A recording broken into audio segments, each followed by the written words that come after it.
আজ কিছুক্ষণ আগে 2026 মাধ্যমিক ইতিহাস বিষয়ের যে পরীক্ষাটি হয়ে গেল সেই পরীক্ষার প্রশ্নপত্র আমি তোমাদের সামনে তুলে ধরছি এবং ছোট প্রশ্নের উত্তরগুলো করে দিচ্ছি।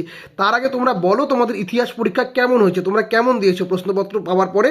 তো চলো শুরু করা যাক আজকের আলোচনা। প্রথমেই আমাদের এমসিকিউ পার্টে চলে আসা যাক। দেখো প্রথম প্রশ্ন দিচ্ছে, letters from a father to his daughter গ্রন্থে মোট চিঠির সংখ্যা কটি? অপশন গ 30টি। 1.2 জীবন স্মৃতি গ্রন্থটি লিখেছেন কে? অপশন ঘ রবীন্দ্রনাথ ঠাকুর। রামমোহন রায় ব্রহ্মসভা প্রতিষ্ঠা করেন? অপশন ঘ 1828 খ্রিস্টাব্দে। 1.4 বামাবোধিনী পত্রিকার সম্পাদক ছিলেন? অপশন গ উমেশচন্দ্র দত্ত। এখানে নীলকালি দাগ দেখতে পাচ্ছ, এটা আমার ছাত্রের প্রশ্ন, তো এখানে কিছু জায়গায় ওর নীলকালি দাগ আছে, অ্যাকচুয়ালি তোমরা সবুজ কালির প্রশ্নগুলোকে দেখবে। হ্যাঁ দেখো, তারপরে কলকাতা মেডিকেল কলেজ প্রতিষ্ঠিত হয়? অপশন গ 1835 খ্রিস্টাব্দে। 1.6 ভারতে প্রথম ঔপনিবেশিক অরণ্য আইন প্রণীত হয়? অপশন ক 1865 খ্রিস্টাব্দে। গয়া মুন্ডা অন্যতম নেতা ছিলেন? অপশন গ মুন্ডা বিদ্রোহের। 19 শতককে সভা সমিতি যুগ বলেছেন? অপশন ঘ ডক্টর অনিল শীল।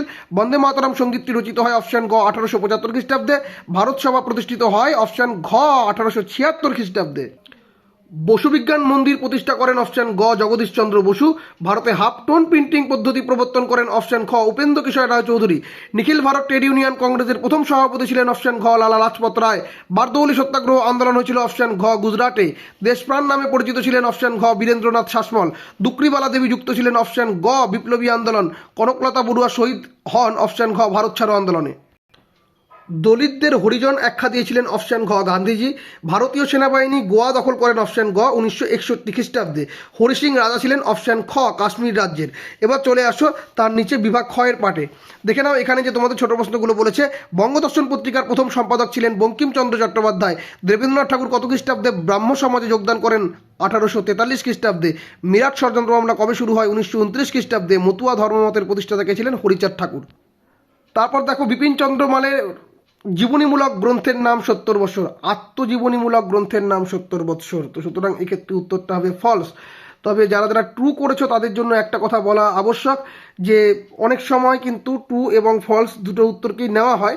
তবে এখানে দেখো জীবনীমূলক গ্রন্থ বলেছে, জীবনীমূলক গ্রন্থের নাম 70 বৎসর, এটা কিন্তু নয়। আত্মজীবনীমূলক গ্রন্থের নাম কিন্তু 70 বৎসর। প্রথম ভারতীয় শব ব্যবচ্ছেদকারী হলেন মধুসূদন দত্ত, এটা কিন্তু ফলস। তারপরে দেখো এখানটা খুব ভালো করে, গণেন্দ্রনাথ ঠাকুর ছিলেন একজন ব্যঙ্গচিত্রশিল্পী। তোমরা কিন্তু যদি হট করে ভুল করে ফেলো, গগনেন্দ্রনাথ যদি ভেবে নিয়ে তোমরা যদি ট্রু করে দাও তাহলে কিন্তু উত্তরটা ভুল হয়ে যাবে। গণেন্দ্রনাথ বলেছে কিন্তু। হ্যাঁ তারপরে জাতীয় শিক্ষা পরিষদ প্রতিষ্ঠিত হয় 1906 খ্রিস্টাব্দে, এটা ট্রু। এবার চলে আসো স্তম্ভ মিলন। বল্লভভাই প্যাটেল বারদৌলি সত্যাগ্রহ, ডক্টর বি আর আম্বেদকর দলিত আন্দোলন, রশিদ আলী ছাত্র আন্দোলন, মেজর জেনারেল জয়ন্তনাথ চৌধুরী হায়দ্রাবাদ। এবার ম্যাপ পয়েন্টিং এখানে আছে, যারা যারা ম্যাপ পয়েন্টিং করেছে খুবই সহজ ম্যাপ পয়েন্টিং এসেছে। এবার এখানে দৃষ্টিহীন পরীক্ষার্থীদের জন্য শূন্যস্থান পূরণ দিয়েছে, এটা আমরা দেখবো না। এই উপবিভাগ 2.5 এখানে দেখে নাও। বিবৃতি বলেছে, এদেশে পাশ্চাত্য শিক্ষা বিস্তারে স্যার চার্লস উডের শিক্ষা সংক্রান্ত নির্দেশনামাটি খুবই গুরুত্বপূর্ণ। ব্যাখ্যা 2, তিনি ছিলেন কোম্পানির বোর্ড অফ কন্ট্রোলের সভাপতি। তারপরে ভারতের ঔপনিবেশিক ব্রিটিশ সরকার অরণ্য আইন প্রবর্তন করেছিলেন? ব্যাখ্যা 3 হবে এটা। এই আইনের উদ্দেশ্য ছিল ব্রিটিশ সাম্রাজ্যবাদী স্বার্থ চরিতার্থ করা। তারপর আচার্য প্রফুল্লচন্দ্র রায় ছিলেন একজন বিজ্ঞানী ও কারিগরি শিক্ষার অন্যতম পথিকৃৎ, এটা ব্যাখ্যা 3 হবে। তিনি ছিলেন Bengal chemical and pharmaceutical workers এর প্রতিষ্ঠাতা। এবার মোপলা বিদ্রোহ অনুষ্ঠিত হয় 1921 খ্রিস্টাব্দে, এটা ব্যাখ্যা 2, এটি ছিল সশস্ত্র কৃষক বিদ্রোহ। এবার যাদের যাদের পরবর্তী বছরের জন্য প্রশ্নের প্রয়োজন রয়েছে বা প্রশ্ন নিতে চাও তারা কিন্তু অবশ্যই স্ক্রিনশট নিয়ে নিতে পারো। তোমাদের 2 নম্বরের প্রশ্নগুলো কিন্তু অত্যন্ত সহজ এসেছে এবছর। আশা করি যারা একটু পড়াশোনা করেছে উত্তরগুলো কিন্তু সঠিক করে আসতে পারবে, এটা কিন্তু কনফার্ম। যারা একটু পড়াশোনা করেছে এই উত্তরগুলো কিন্তু করে আসবে আশা করি 2 নম্বরে। খুবই সহজ প্রশ্ন হয়েছে এখানে। এবার বিভাগ ঘয়ে 4 নম্বর প্রশ্নগুলো দেখে নাও তোমরা। 4 নম্বরের প্রশ্ন যেগুলো যেগুলো এসেছে, নববঙ্গ গোষ্ঠীর সমাজ সংস্কার প্রচেষ্টা ব্যর্থ হয়েছিল কেন? 19 শতকে নবজাগরণকে সীমাবদ্ধ নবজাগরণ বলা হয় কেন? 19 শতককে সভা সমিতির যুগ বলা হয় কেন? বঙ্গভাষা প্রকাশিকা সভাকে প্রথম রাজনৈতিক প্রতিষ্ঠান বলা হয় কেন?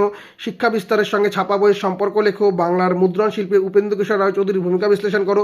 বঙ্গভঙ্গ বিরোধী আন্দোলনে বাংলায় ছাত্র সমাজের কিরূপ ভূমিকা ছিল? দলিত আন্দোলনে ডক্টর আম্বেদকরের ভূমিকা বিশ্লেষণ করো।